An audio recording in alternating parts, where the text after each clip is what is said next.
드립니다. 하나님 말씀 다니엘 3장 15절에서 30절까지 말씀 교독하겠습니다. 이제라도 너희가 준비하였다가 나팔과 비리와 수금과 사명금과 양금과 생황과 및 모든 악기 소리를 들을 때 내가 만든 신상 앞에 엎드려 절하면 좋거니와 너희가 만일 절하지 아니하면 즉시 너희를 맹렬히 타는 풀무불 가운데 던져 넣을 것이니 능히 너희를 내 손에서 건져낼 신이 누구겠느냐 하니, 사드락과 메삭과 아벳느고가 왕에게 대답하여 이르되 느부갓네살이여, 우리가 이 일에 대하여 왕에게 대답할 필요가 없나이다. 왕이여, 우리가 섬기는 하나님이 계시다면 우리를 맹렬히 타는 풀무불 가운데서 능히 건져내시겠고 왕의 손에서도 건져내시리이다. 그렇게 하지 아니하실지라도 왕이여, 우리가 왕의 신들을 섬기지도 아니하고 왕이 세우신 근신상에게 절하지도 아니할 줄을 아옵소서.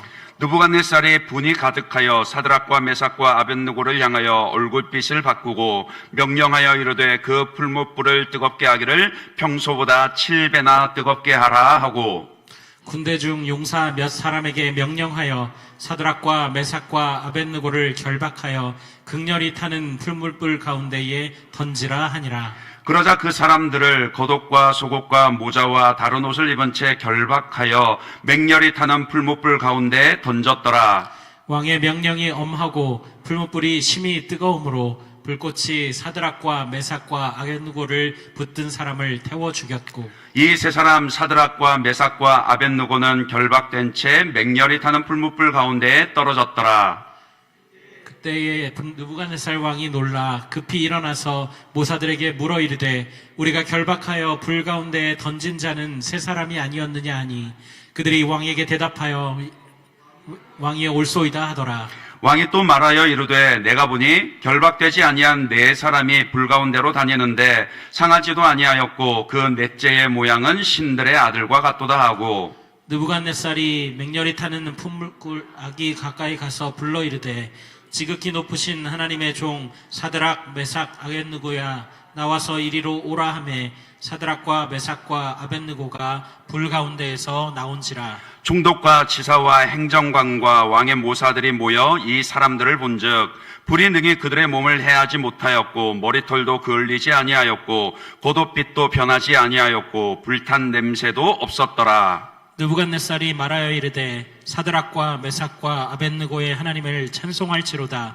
그가 그의 천사를 보내사 자기를 의뢰하고 그들의 몸을 바쳐 왕의 명령을 거역하고 그 하나님 밖에는 다른 신을 섬기지 아니하며 그에게 절하지 아니한 종들을 구원하셨도다. 그러므로 내가 이제 조서를 내리노니 각 백성과 각 나라와 각 언어를 말하는 자가 모두 사드락과 메삭과 아벳느고의 하나님께 경솔히 말하거든 그 몸을 쪼개고 그 집을 걸음터로 삼을지니 이는 이같이 사람을 구원할 다른 신이 없음이니라 하더라.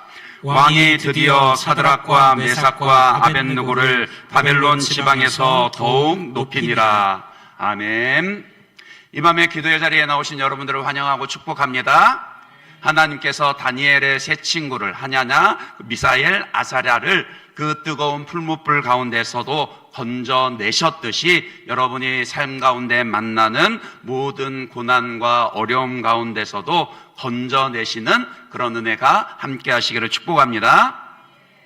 지난주에도 다니엘 3장을 우리가 함께 살펴보았었습니다. 지난주에는 주로 이제 다니엘의 세 친구들이 어떻게 풀무불에 던져졌는지, 그리고 또 풀무불에 던져지는 상황 가운데서도 그들이 어떻게 신앙을 고백하였는지를 중점을 두고 살펴보았었죠. 그리 아니하실지라도의 그 신앙 고백이요. 그러니까 그리 아니하실지라도의 이 신앙 고백은 분별하는 신앙이라 그랬습니다. 그러니까 내 욕심인지 하나님의 뜻인지, 내 마음에 소원이 있어도 그저 감추기만 한 채 아닌 척하는 것이 아니라 내 마음의 소원을 진솔하게 하나님 앞에 아뢰면서도 정말 하나님의 뜻이 무엇인지를 분별하며 그 하나님의 선하시고 기뻐하시고 온전하신 뜻의 수준에 이르기까지 자라가야 한다라고 그런 말씀을 드렸습니다. 그리고 또 그리 아니하실지라도의 신앙은 타협하지 않는 신앙이라 그랬습니다. 왕의 그런 거듭되는 회유와 위협 앞에서도 타협하지 아니하고 하나님 앞에서의 그 신앙을 지켜내는 그런 신앙 고백이야말로 그리 아니하실지라도의 신앙이라 그렇게 말씀을 드렸어요. 그러면서도 이 그리 아니하실지라도의 신앙은 하나님의 주권을 신뢰하는 신앙이라. 그러니까 그 고난의 상황들 가운데서도 느부갓네살이 자기들의 그 삶과 죽음을 주장하는 것이 아니라 세상의 권력이 자기들의 인생을 좌지우지하는 것이 아니라 오직 유일하신 한 분 하나님, 참 하나님이신 여호와 하나님께서만이 내 삶을, 우리의 삶을 주권하고 다스리고 계신다. 그것을 믿고 신뢰하는 신앙이 그리 아니하실지라도의 신앙이라 그렇게 말씀을 드렸습니다.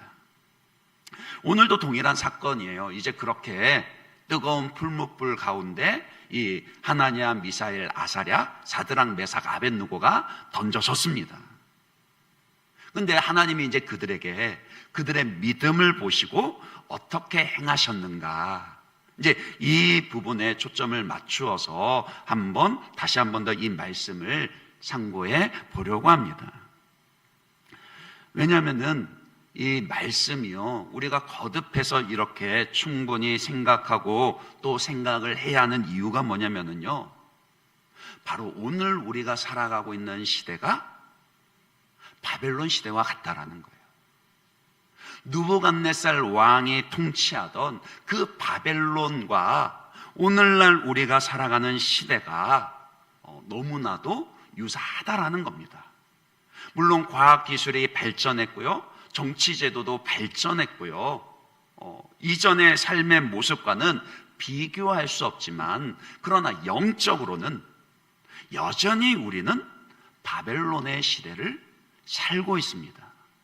단적으로 무엇이 이 시대를 바벨론의 시대라고 말할 수 있습니까? 우상이 넘쳐나는 시대라는 거예요. 느부갓네살 왕이 그 금신상을, 그러니까 대략 한 27m 정도예요. 그러니까 건물로 치면은 9층 내지 10층 높이 정도의 그런 금신상을 만들어 놓고 제국의 모든 백성들이 나와서, 고관들이 나와서 그 금신상 앞에 절하도록 강요하는, 우상이 지배하는 시대가 사실은 오늘날 우리가 살아가는 이 시대와 별반 다를 바가 없다라는 겁니다.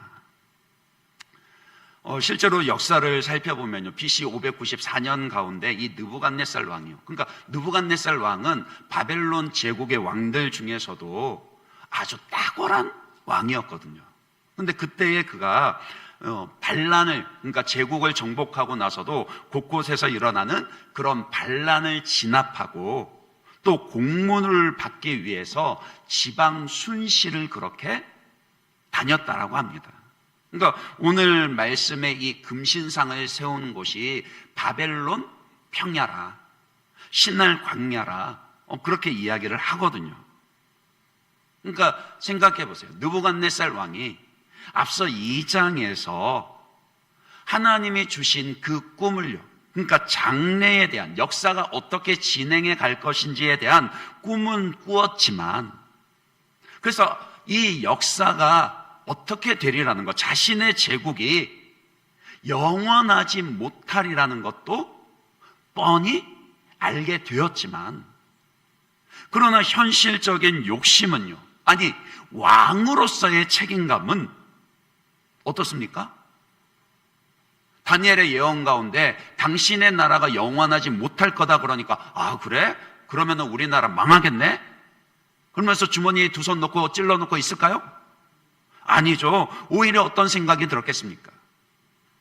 더더욱 자신의 제국을 공고히 해야 되겠다, 이런 욕심이 생겨나게 된 것이죠. 그리고 그런 통치 수단에서 가장 효과적인 것이 뭐냐? 바로 제국 안에 있는 여러 민족들, 나라들, 그 모든 백성들의 생각과 그 신앙을 하나로 통일할 수 있도록 거대한 금신상을 만들어서 거기에 절하도록 하는 거였습니다. 그런데 그렇게요, 우상이 다스리는 시대가 되면은 사회가 어떻게 되는지 아십니까? 어떻게 되죠? 오늘 본문에서만 살펴보면요, 첫 번째는요, 경쟁과 시기가 넘쳐나게 됩니다. 8절에 보시면은 이렇게 기록하고 있죠. 그때에 어떤 갈대아 사람들이 나와 유다 사람들을 참소하니라. 고발했다, 그런 뜻이에요. 특별히 누구를 타겟으로 삼았습니까? 하나냐, 미사엘, 아사랴. 바벨론식 이름으로는 사드락, 메삭, 아벳느고요. 왜 그들을 고발했죠? 시기심이 있었거든요. 사실 2장 이전에는요, 그러니까 다니엘이 느부갓네살 왕의 꿈을 해석해 주기 전에는 이 사드락과 메삭, 아벳느고는 누구도 신경 쓰지 않던 저 변방 약소국에서 포로로 끌려온 어린 나이의 소년들이었을 뿐입니다. 그런데 하루아침에 이들이 자신들을 제치고 출세 가도를 달리는 거예요. 뭐 다른 일이 있었습니까? 그들이 그렇게 각 지방을 다스리는 그런 총독이 될 만큼 실적을 쌓은 일이 있었습니까? 경륜이 있었습니까? 아니에요. 하나님이 주신 꿈을 다니엘이 잘 해석해낸 거, 그 친구의 꿈 때문에, 꿈 해석 때문에 하나냐, 미사엘, 아사랴도 하루아침에 출세를 한 겁니다. 그러니까 그 원래 바벨론 그런 고관들요, 바벨론 주민들, 그리고 또 다른 나라에서 끌려온 그런 이방 족속들의 눈에는 그들이 얼마나 시기의 대상이었겠냐라는 겁니다. 왜냐하면 그들은 오늘날과 마찬가지로 경쟁에 내몰린 그런 삶을 살고 있었거든요. 내가 저 사람을 밟고 일어서지 않으면, 내가 저 사람을 경쟁에서 물리치지 않으면 내가 성공할 수 없는 그런 사회 구조 가운데 살고 있었기 때문일까요? 왜 세상이 그렇게 됐습니까? 하나님이라는 절대자가 없어지면 인간 사회는 결국 그렇게 되는 겁니다. 하나님이라는 절대 기준과 절대적인 주권자가 없어지면요, 약육강식의 세계예요. 그러니까 정도의 차이만 있고 방법의 차이만 있을 뿐이지 하나님이 없는 세상은 결국에는 강한 자가 약한 자를 잡아먹는, 서로가 서로를 짓밟고 올라서야만 하는 그런 경쟁에 내몰리는 그런 사회 구조로, 그런 삶을 살게 된다라는 거예요. 그러니까는 서로가 서로를 시기하게 되고 어떻게 해서든지 저 사람을 참수할 수 있는 그런 기회만 엿보게 되는 거죠.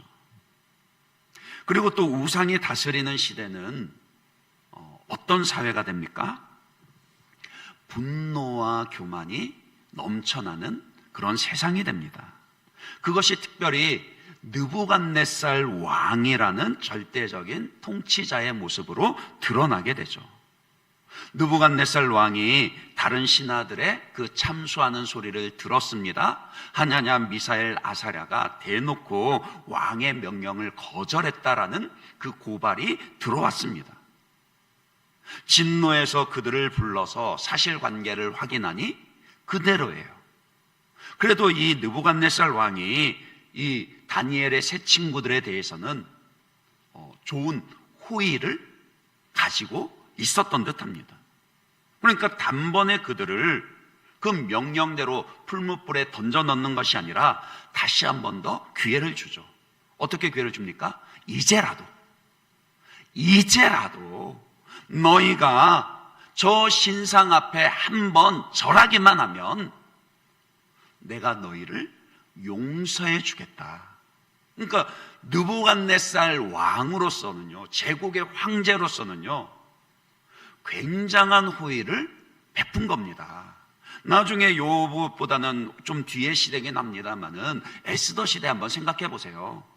아하수에로 왕이요, 자기 부인 왕비, 그러니까 황비죠. 그 황비인 와스디가 잔치자리 한번 나오라는 거, 그거 거절했다고 어떻게 하죠? 바로 쫓아내 버리잖아요.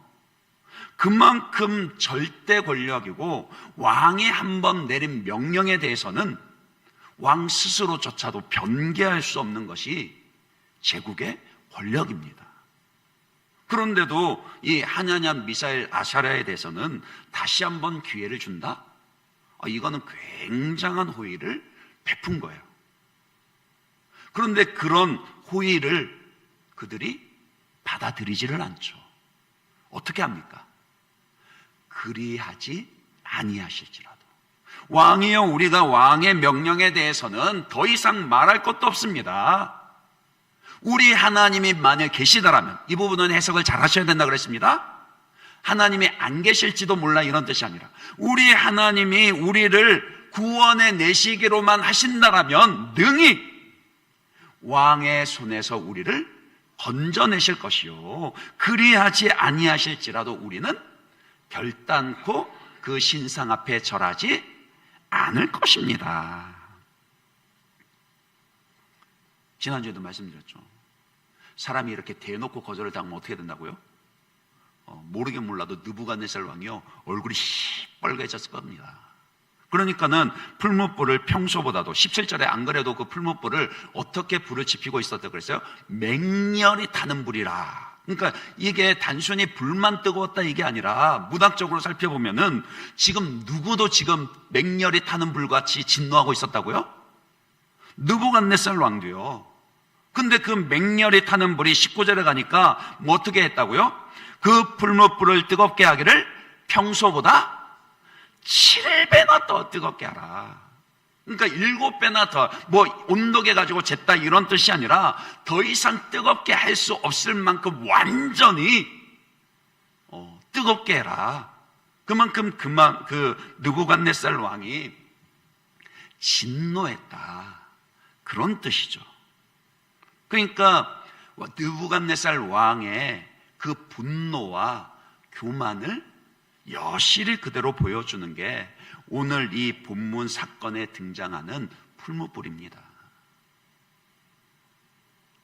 근데 그 풀무불은 믿음을 지키는 하나님의 백성들에게 위협이 되죠. 그 느부갓네살 왕의 분노와 교만을 보여주는 게 바로 그 풀무불이에요. 왜 그가 교만합니까? 왜 그가 분노합니까? 자기 스스로 힘 있는 자라 생각하니까요. 이 제국에서 자기 뜻대로 하지 못할 일은 하나도 없다라고 생각하니까요. 그 말은 다르게 표현하면 뭐죠? 자기 스스로가 왕이 되었으니까요. 그러니까 하나님이 없는 세상은요, 모두가 스스로 자기가 왕이 되려 하고 그런 교만과 분노가 넘치는 그런 세상이 되어버린다라는 거예요. 그러니까 어느 시대를 막론하고요, 하나님이 없는 시대는 그렇습니다. 경쟁과 시기가 넘쳐나고 분노와 교만이 넘쳐나게 됩니다. 근데 그 배후에는 뭐가 깔려 있죠? 결국에는 탐욕입니다. 골로새서 3장 5절 말씀에 보면 그랬거든요. 탐심은 곧 우상 숭배라. 그러니까 우상이 다스리는 시대가 되면은요, 사람들이 다 자기 욕심대로 살게끔 한다라는 거예요. 자기 욕심대로 살다 보니까 다른 사람을 짓밟고 일어서서라도 내가 경쟁에서 이기는 것만 몰두하고 내 욕심대로 성공하는 것에만 몰두하고요. 자기 욕심대로 사니까 자기 뜻대로 되지 아니하고 자기 욕심에 방해가 되면은 분노하고 교만하게 되고요. 그러니까 우상이 다스리는 시대에 그 밑바닥을 보면은 다 욕심대로 산다라는 거예요. 오늘날 이 시대도 마찬가지지 않습니까? 세상이요, 예수 믿는 것 때문에 박해하지 않습니다. 하나님보다 욕심을 우선하지 않는 것 때문에 박해하는 거예요. 여러분이 예수를 믿는다고 하면서도 여러분의 욕심을 예수 믿는 것보다 우선하면요, 절대 세상은 박해하지 않습니다. 느부갓네살 왕이 왜 진노하고 그들을 풀무불에 던져놨습니까? 하나냐, 미사엘, 아사랴가 여호와 하나님 믿는 것 때문에 풀무불에 던져놓은 게 아니에요. 자기가 만든 금신상에 절하지 않았기 때문에, 만약에 그들이 한 번 눈 감고 금신상에 절했으면 그냥 그들 풀어줬을 겁니다.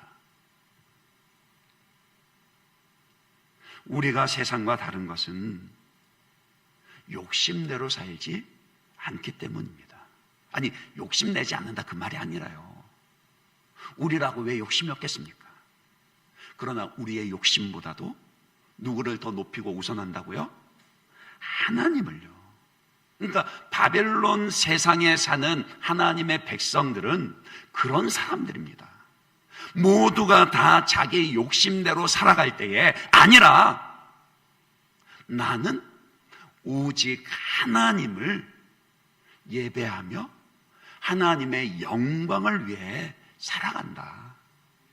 나의 욕심은 하나님 앞에서는 아무것도 아니며 오히려 나의 욕심은 점점 더 나를 위한 것이 아니라 하나님의 영광만을 위한 그 욕심으로 내게 채워져 간다.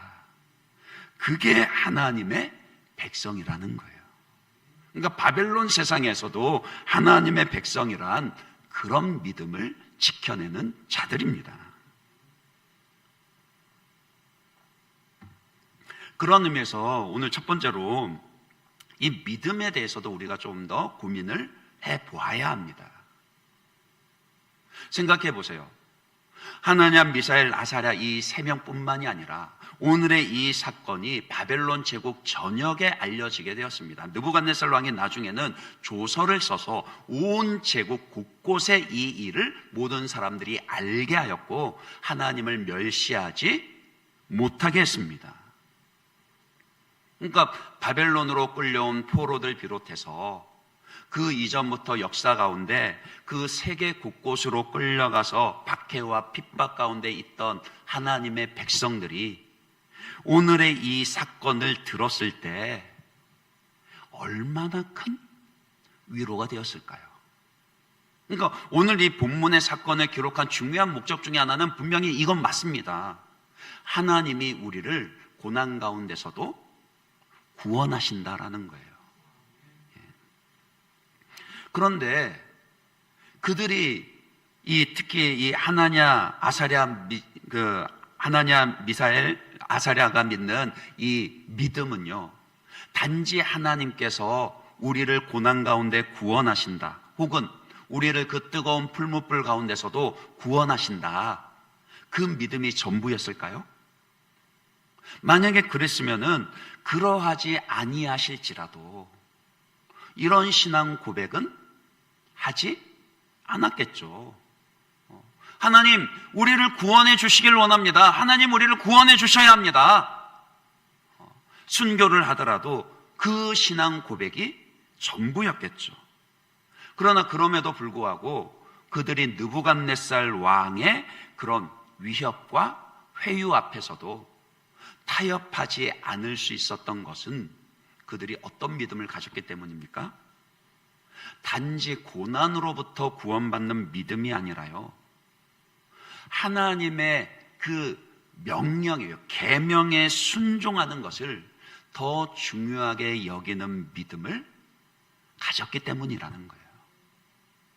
하나냐, 미사엘, 아사랴가 오늘 우리에게 보여주는 믿음은 바로 그 믿음입니다.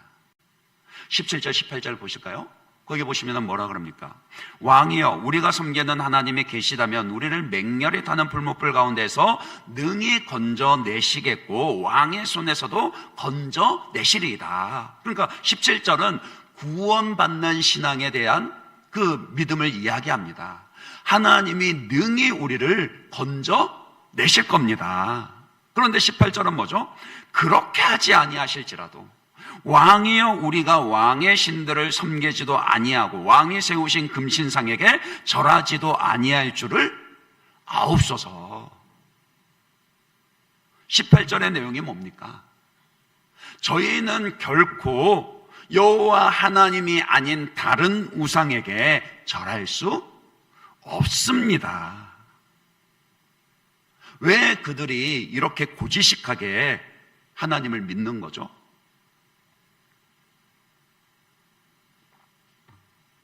예수를 믿으면 다 이렇게 고지식하게 믿어야 합니까? 그냥 좀 융통성 있게 믿으면 되는 거 아닌가요? 나만 그런 것도 아니고 다른 사람들도 다 그러는데, 아니 뭐 저기 다른 어느 교회 집사님도 그런다는데, 어느 교회 장로님도 그런다는데 적당히 타협할 수 있는 거 아닌가요? 느부갓네살 왕의 그 신상 앞에 한 번 절한다고 해서 완전히 신앙을 다 팔아먹는 겁니까? 오히려 눈 한 번 질끈 감고 내 신앙이 어차피 하나님 앞에서 떳떳하니까 그냥 한 번 절하고 위기를 모면하는 것이, 그래서 신앙도 지키고 내 그 안위와 생명도 지키고 여전히 그런 고관의 자리에서 선한 영향력을 끼치면서 그렇게 하나님의 일을 할 수 있는 게 훨씬 더 지혜로운 거 아닌가요? 아니라는 거예요. 왜요? 하나님이, 이 일에 대한 하나님의 명령은 너무나도 분명했거든요. 제1계명이 뭡니까? 너는 나 외에는 다른 신들을 내게 두지 말지니라. 제2계명이 뭡니까? 너는 어떤 우상도 만들지 말고 그것들에게 절하지 말지니라. 그러니까 하나님의 명령이 너무나도 뚜렷하고 확실했다라는 겁니다. 적당히 타협하면서 내 욕심대로만 살기에는 하나님이 계시 가운데 일러준 말씀이 너무나도 명확했다라는 거예요. 그러니까 그들은 당장의 이 고난에서 구원받는 것보다도요, 설령 그 고난 가운데 생명의 위협이 되는 그 위험 가운데 떨어진다 할지라도 하나님의 말씀을 지켜 순종하는 것을 훨씬 더 소중히 여겼다라는 겁니다. 우리가 살아가는 시대가 그때와 똑같이 바벨론과 같은 시대라고 한다라면은 하나님이 이 시대에 어떤 믿음의 사람을 찾으시겠습니까? 하나님이 이 바벨론 세상에서 어떤 믿음의 사람에게 주목하여 보시겠습니까? 내 구원보다도 하나님의 말씀을 지켜 순종하는 거예요. 사실 우리가 고난 가운데서 하나님의 뜻을 분별하는 것은 참 쉽지가 않습니다. 이 고난조차도 하나님께서 허락하신 것이라면 오늘 이 느부갓네살 왕을 통해서 그렇게 회유하는 기회가 주어진 거, 이거 하나님 뜻 아닌가? 충분히 그런 생각 할 수 있잖아요. 욕심이 앞서면요, 빨리 이 고난을 벗어버리고 싶은 욕심, 여전히 남들과의 경쟁에서 우위를 차지하고 싶은 욕심, 오늘 내 세상에 무엇에 가장 욕심을 내며 사람들이 살아갑니까? 뭐니 해도 머니죠. 그러니까요, 돈에 대한 욕심, 그 욕심이 사실은 작용을 하기 때문에 우리가 고난의 순간에, 아니 욕심이 일어나는 그 유혹 앞에서 하나님의 뜻이 무엇인지 분별하는 게 말처럼 그렇게 참 쉽지는 않습니다. 그러나 명확한 것은 뭡니까? 우리에게 분명하게 명료하게 일러주신 명령들이 있다라는 거예요. 하나냐 미사엘 아사랴에게는 10계명의 그 계명의 말씀들이요, 1계명, 2계명이 바로 명확한 하나님의 말씀이고 명령이었습니다. 그러니까 적어도 그것에는 지켜 순종할 수 있는, 아니 자기의 목숨과 안위를 걸어야만 하는, 자기의 욕심내던 것을 포기해야만 하는 그런 상황 가운데 있다 할지라도 내가 하나님의 말씀만큼은, 내가 명료한 성경에 기록된 하나님의 명령만큼은, 성령께서 오늘 나를 깨닫게 하시는 그 양심의 질책과 그 말씀만큼은 내가 분명하게 지킨다. 이 믿음이 하나님이 바벨론 세상에서도 주목하여 보시는 믿음이요, 오늘을 살아내는 우리에게도 필요한 믿음이라는 겁니다. 두려워하지 마십시오. 우리가 하나님의 말씀에 순종하며 나가서 손해볼 수는 있습니다. 그러나 그것 때문에 망하지는 않습니다. 누가복음 12장 4절에서 7절 말씀 가운데 보면 예수님이 이런 말씀을 비유로 하셨거든요. 내가 내 친구 너희에게 말하노니 몸을 죽이고 그 후에는 능히 더 못하는 자들을 두려워하지 말라. 마땅히 두려워할 자를 내가 너희에게 보이리니 곧 죽인 후에 또한 지옥에 던져 넣는 권세 있는 그를 두려워하라. 내가 참으로 너희에게 이르노니 그를 두려워하라. 지옥불에 던져 넣는 권세가 있으신 분이 누굽니까? 하나님이시잖아요. 그러니까 느부갓네살의 풀무불, 그것 두려워할 게 아니라 우리가 진정 두려워해야 할 것은 하나님의 그 지옥불에 던져 넣는 권세가 있으신 하나님을 두려워한다라고. 그 하나님을 경외하는 마음으로 하나님이 주신 말씀을 지켜 순종해야 합니다. 그런 자들에게 주신 약속이 뭡니까? 참새 5마리가 두 아싸로 인해 팔리는 것이 아니냐. 그러나 하나님 앞에는 그 하나도 잊어버리시는 바 되지 아니하는도다. 너희에게는 심지어 머리털까지도 다 세신 바 되었나니 두려워하지 말라. 두려워하지 말라. 너희는 많은 참새보다 더 귀하니라. 하나님이 그들의 믿음을 보시고 그 풀무불 가운데서도 구원해 주셨다라고요. 그래서 오늘 이 사건에서 두 번째로 생각해 보려고 하는 주제는 바로 구원에 관해서입니다. 그 23절에 보면은 그랬죠. 이제 왕의 그런 타협안을, 회유를 거절했던 그들이 7배나 뜨거운 풀무불에 던져집니다. 23절 끝에 보시면 풀무불 가운데 떨어졌더라. 이제 이렇게 됩니다. 근데 참 우리는 하나님의 구원을 믿는다고 말하면서도 내 방식대로 생각하고 믿을 때가 참 많은 것 같아요. 그렇지 않습니까?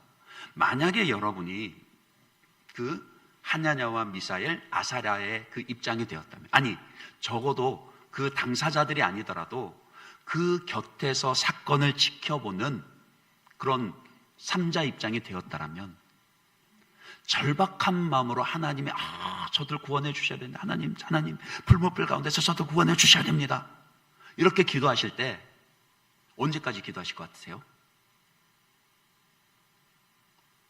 질문이 이해가 안 되세요? 풀무불에 던져지기 전까지 기도할 것 같으십니까? 아니면 풀무불에 던진 후에도 기도하실 것 같으세요? 진짜요? 아우, 감사합니다. 여러분들은 믿음이 저보다도 좋으신 것 같아요. 그렇죠. 대부분은요, 하나님이 우리를 구원하시려면은 풀무불에 떨어지기 전에 구원해야 된다. 이렇게 생각하기가 쉽습니다. 그래서 풀무불에 던져지기 전에는 간절히 기도하자. 하나님, 지금이라도 느부갓네살 왕의 마음을 바꿔주십시오. 하나님, 지금이라도 번개와 함께 우레와 함께 큰 그런 비를 막 쏟아 부으셔가지고 저 풀무불 그냥 다 꺼트려 버려 주십시오. 근데 하나님 그렇게 하지 않으셨어요. 어떻게 기도하셨죠? 그냥 풀무불에 떨어졌더라. 하나님이 그들을 구원하셨습니까? 안 하셨습니까? 이 사건을 다 아시니까 그리고 쉽게 대답을 하실 수가 있는데, 근데 참 그게 쉬운 그게 아닙니다. 우리 어르신들이요, 부모님들이 가지는 그런 두려움 중에 하나가 그거잖아요. 주님 부르시는 그날까지 정신과 육체가 건강할 수 있도록, 그래서 자녀들에게 부담되지 않도록 그런 걱정들 가지고 계시더라고요. 그러니까 걱정하는 그 일이 닥치기 전에는 간절히 기도하는데, 막상 그 일 탁 닥치고 내가 그 고난 가운데 빠지면 정작 하나님의 구원을 신뢰하지 못하고 하나님 기도해도 소용없네, 그렇게 포기해버리는 경우들이 많더라는 거예요. 근데 바로 그 순간에 하나님, 그러니까 사람들이 너무 늦었다고 생각했던 그 순간이에요.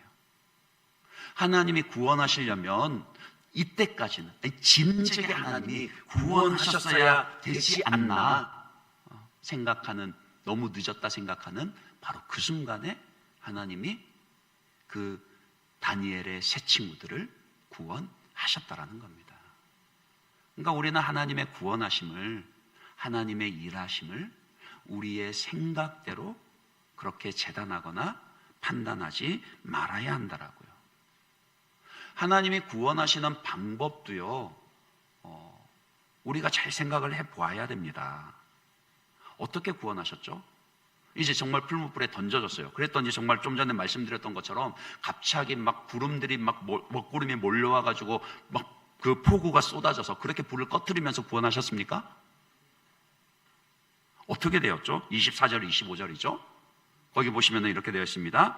그때 느부갓네살 왕이 놀라 급히 일어나서 모사들에게 물어 이르되, 우리가 결박하여 불 가운데 던진 자는 세 사람이 아니었느냐 하니, 그들이 왕에게 대답하여 이르되 왕이여 올소이다 하더라. 왕이 또 말하여 이르되 내가 보니 결박되지 아니한 네 사람이 불 가운데로 다니는데 상하지도 아니하였고 그 넷째의 모양은 신들의 아들과 같도다 하고.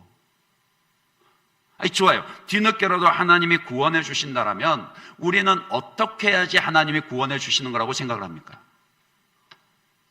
불을 꺼트리고 거기서 끄집어내 주셔야지, 이 고난을 빨리 끝내시고 내 삶에 다시 평안을 찾아 주셔야지, 그래야지 하나님의 구원이라 그렇게 생각하고 말하지 않습니까? 근데 하나님의 구원은 뭐였더라고요? 불에서 끄집어내신 것이 아니라 하나님이 친히 그 풀무불 가운데 있는 우리에게로 찾아오시더라는 거예요. 이 넷째, 그러니까 네 명의, 다니엘의 세 친구 말고 네 명의 그 나머지 한 사람을 이렇게 설명을 했습니다. 아까 25절에 그 넷째의 모양은 신들의 아들과 같도다. 그래서 이제 성경학자들은 이 구절을 두고 좀 해석이 분분하기는 합니다. 주로 이제 크게 두 부류인데, 한 부류는 이 신들의 아들은 천사다, 하나님께서 하나냐, 미사엘, 아사랴를 구원하시기 위해서 보내신 천사다, 이제 그렇게 주장하는 사람도 있고, 또 한 부류는 이 넷째 모양은, 신들의 아들은 구약에서 인간의 모습을 입고 나타나신 성자 하나님, 예수님이시다, 그렇게 해석을 하는 부류도 있습니다. 이제 그것을 흔히 신인 동영론이라 그렇게 이야기를 하기도 하는데, 명확하게 우리가 단정 짓기는 어렵습니다. 왜냐하면 두 가지 다 타당한 그런 근거들은 있으니까요. 근데 명확한 거는, 이제 분명한 거는요, 우리가 이 말씀을 해석하고 받아들일 때는요, 설령 천사라 한들요, 다니엘과, 그러니까 느부갓네살 왕의 풀무불에 던져진 그 다니엘의 세 친구 하나냐, 미사엘, 아사랴에게는 천사가 그들과 함께함으로 풀무불 가운데서 그들과 함께했다라면, 오늘 우리 삶의 고난의 불길 가운데서는 천사 정도가 아니라 누가 함께 하신다라고요? 하나님의 아들 예수께서 친히 우리의 삶 가운데 함께 하신다라고요. 그러니까 오늘 이 사건이 우리에게 그것을 예표로 미리 보여주는 겁니다. 여러분의 삶의 어느 순간에든지요, 함께 하시는 주님이 있습니다. 아마 그 모래 위를 걷는 발자국 예화 들어보셨을 거예요. 평안할 때는 주님이 내 손을 잡고 함께 걸어가십니다. 그래서 한참을 가다가 뒤를 돌아보았더니 두 사람이 걷는 발자국이, 그렇게 나란히 걷고 있는 발자국이 보였어요. 근데 내 인생의 고난의 순간을 돌아보니까 그 모래 위의 발자국이 한 사람분의 두 족적밖에 안 남아 있는 거예요. 아니 주님, 내가 기쁘고 즐거울 땐 내 곁에 계셔놓고 내가 가장 힘들어하고 주님을 필요로 할 때는 도대체 주님 어디 계셨습니까? 그렇게 물었더니 주님이 뭐라 그러셨죠? 그죠? 그때 내가 너 업고 지나갔잖아. 주님께서 우리 고난의 순간에 우리 삶 가운데 늘 함께 하시지만은 특히 우리의 고난 가운데 더욱더 우리와 친밀하게 함께 하십니다. 날마다 우리의 짐을 져주시며 우리와 함께 하십니다. 그게 대단하지 않은 것처럼 느껴지세요? 곧 그 풀무불 가운데서 건져내야만 직성이 풀리시겠어요? 아니요. 오늘 이 장면을 다시금 곰곰이 한번 묵상해 보십시오. 얼마나 놀라운지 몰라요. 7배나 더 뜨겁게 달궈진 불이었습니다. 그래서 어느 정도로 뜨거웠다 그랬죠?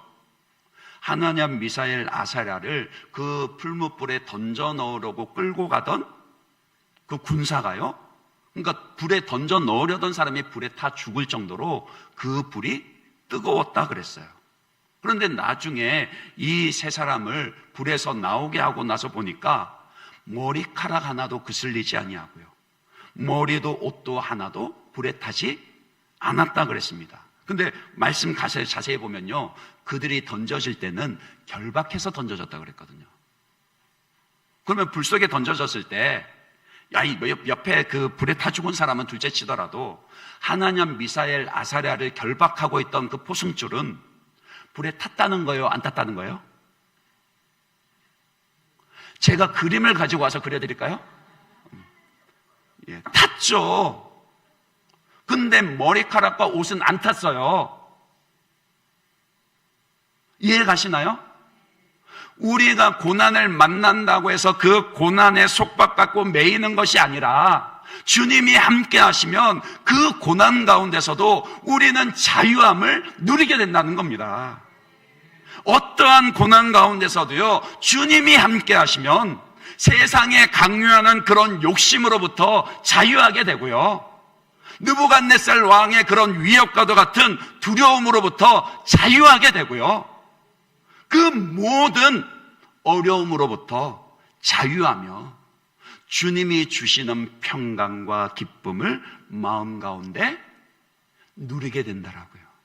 그러니까 진정한 주님의 구원은 풀무불에서 건져내야만 구원이 아니라 그 풀무불과도 같은 고난 가운데서도 하나님을 기쁨으로 예배하고요, 주시는 그 하늘의 평강을 누리게 되고요, 그 모든 유혹과 욕심과 위협과 두려움으로부터 자유하게 되는, 그것이 진정한 주님의 구원이라는 겁니다.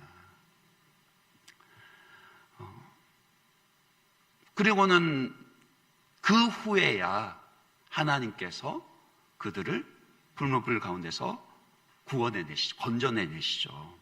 근데 이것도 참 재밌습니다. 그렇잖아요? 하나님께서 그들을 구원해 주신다 하면은, 만약에 여러분들이 이 장면을, 이 사건을 영화로 찍는다고 하면은 하나냐, 미사엘, 아사랴가 불에서 나오는 장면을 어떻게 찍으시겠어요? 만약에 제가 연출가라면은 그렇게 할 것 같습니다. 하늘에서 빛이 쫙 비치면서 불길이 쫙 둘로 갈라지고 길이 열려지고 거기에서 막 후광이 있는 하냐냐, 미사엘, 아사랴가 다 걸어 나오는 그런 모습일 것 같아요. 근데 하나님이 그들과 함께 하셨는데, 그 고난 가운데 그들이 함께 하신다고 그들이 밖으로 나갈 수 있는 불길이 그냥 바로 쫙 열렸나요? 아니에요. 다시 오늘 본문을 잘 보십시오. 그들이 여전히 풀무불 가운데 있습니다. 언제까지요? 느부갓네살 왕이 나오라 명령할 때까지요. 우습지 않나요? 그들을 구원하시고 이 모든 상황들과 사건들을 주관하시는 분이 누구세요? 여호와 하나님이세요.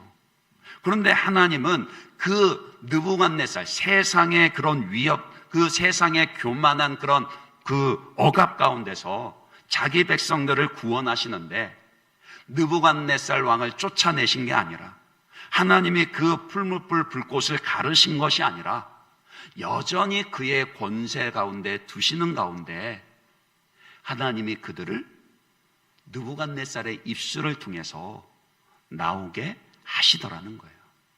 그러니까 느부갓네살을 그 풀무불에 던져진 것도 느부갓네살 통해서였고, 풀무불에서 나오게 된 것도 느부갓네살 통해서였습니다.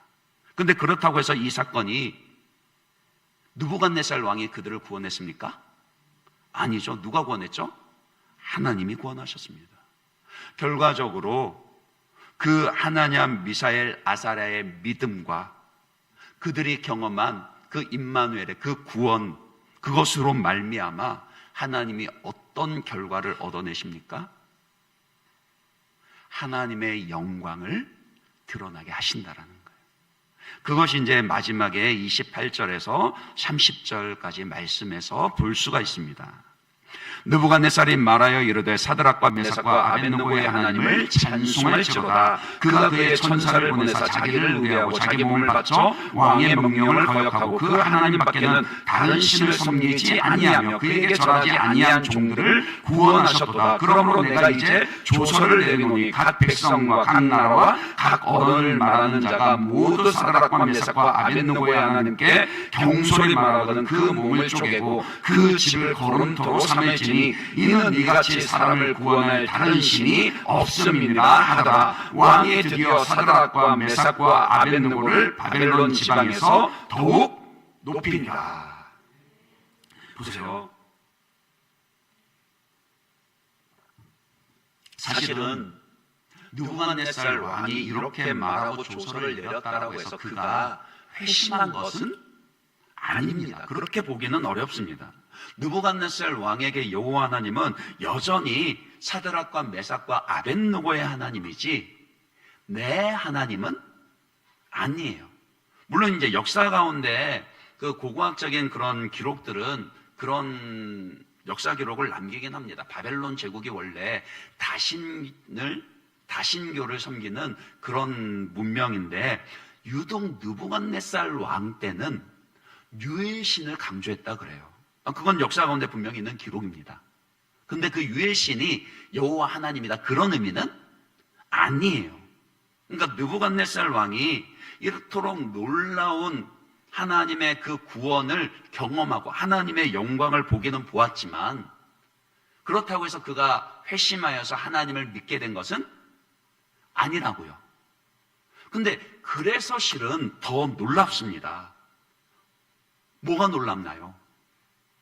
하나님, 온전히 회심하지 못한 믿음이 없는 느부갓네살 왕조차도 그 입술을 통해서 하나님의 영광을 드러내게 하시니까요.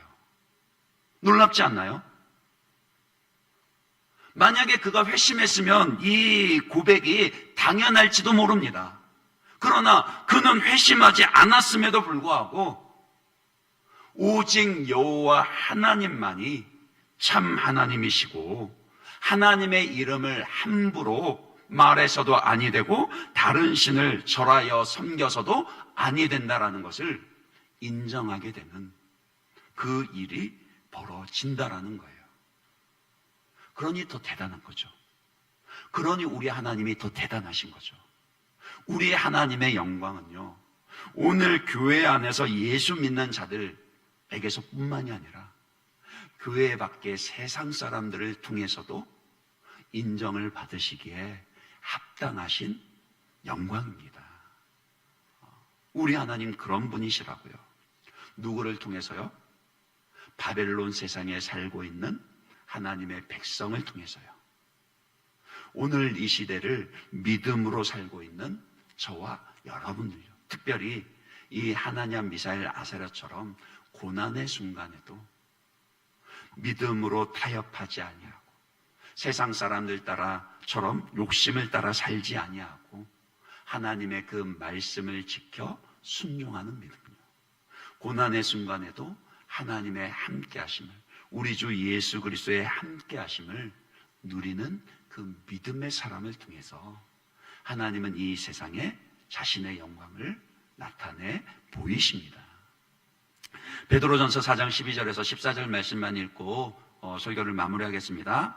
사랑하는 자들아, 너희를 연단하려고 오는 불시험을 이상한 일 당하는 것 같이 이상히 여기지 말고 오히려 너희가 그리스도의 고난에 참여하는 것으로 즐거워하라. 이는 그의 영광을 나타내실 때에 너희로 즐거워하고 기뻐하게 하려 함이라. 너희가 그리스도의 이름으로 치욕을 당하면 복 있는 자로다. 영광의 영 곧 하나님의 영이 너희 위에 계심이라.